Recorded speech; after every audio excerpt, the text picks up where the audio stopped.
1. Hook. Ever wonder if AWS Lambda is really the best choice for your app? You're not alone. Many startups hit a wall and find it's time to switch back to EC2. As your app grows, you may run into limitations. These include cold starts, execution timeouts, and complex debugging. When your app's demands outstrip Lambda's capabilities, it can lead to performance issues and increased costs. Knowing when to pivot back to EC2 can save your startup time and resources, helping you scale effectively. 3. The simple explanation: moving back from Lambda to EC2 is about understanding your workload.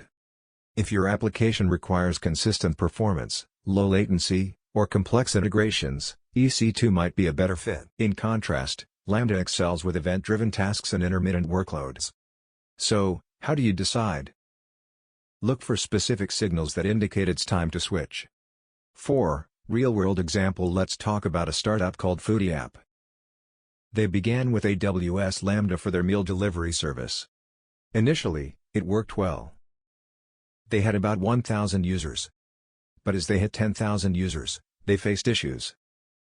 Response times soared to over 3 seconds during peak hours. They also saw cold start times of up to 1.5 seconds, frustrating users. After analyzing costs, they found Lambda was costing them $1,500 a month during high traffic, while EC2 could handle the load for $800 a month with better performance. They decided to switch to EC2, optimize their architecture, and reduced response times to under 1 second. This decision not only saved them money but also improved user satisfaction.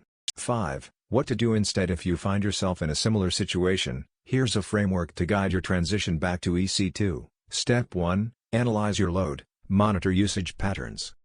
If you regularly exceed 100 requests per second, it might be time to consider EC2. Step 2. Identify latency issues, measure response times. If cold starts are affecting user experience, check if they exceed 1 second. Step 3. Cost assessment, compare costs. If Lambda usage exceeds $1,000 a month and EC2 options are under $800 for similar performance, it's time to reevaluate. Step 4. Assess scalability needs. If you anticipate scaling beyond 50,000 users or have a predictable traffic pattern, EC2 can offer more control. Step 5. Plan migration. Identify components to migrate. Start with the most critical services that impact user experience. Step 6. Optimize EC2. Choose instances wisely. Use auto-scaling and load balancing to manage traffic efficiently. Step 7. Test thoroughly. Before fully transitioning, run both environments in parallel for a brief period to ensure performance meets expectations. 6. Common mistakes. Mistake 1. Over-provisioning resources. Many assume they need large instances. Start small and use auto-scaling to adjust based on demand. Mistake 2. Ignoring monitoring. Failing to set up monitoring tools can lead to surprises. Use CloudWatch to keep tabs on performance and costs. Mistake 3. Neglecting security. With Lambda, AWS handles some security automatically. On EC2, you need to configure security groups and patches yourself. Don't skip this step. Mistake 4. Skipping load testing. Moving to EC2 without testing can lead to failures under load. Always simulate high-traffic scenarios before going live. Mistake 5. Forgetting to optimize costs. EC2 can be cost-effective, but unused instances can drain your budget. Regularly review your resource usage and shut down what you don't need. 7.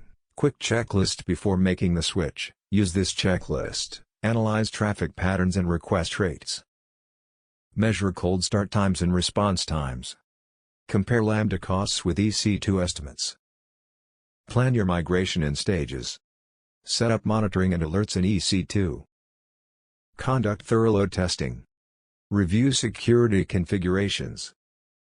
8. Summary plus CTA. Switching from Lambda to EC2 isn't just a technical decision, it's about understanding your business needs. Monitor your usage, assess performance, and make informed choices. If you find yourself hitting the limits of Lambda, consider transitioning back to EC2 for more control and cost effectiveness. Have you experienced this transition? Share your insights in the comments. And don't forget to subscribe for more practical tech guidance. Bonus practical tip: if you're unsure what to pick, start with the simplest option that ships today. Then measure for 7 days, latency, errors, deploy time, and cost.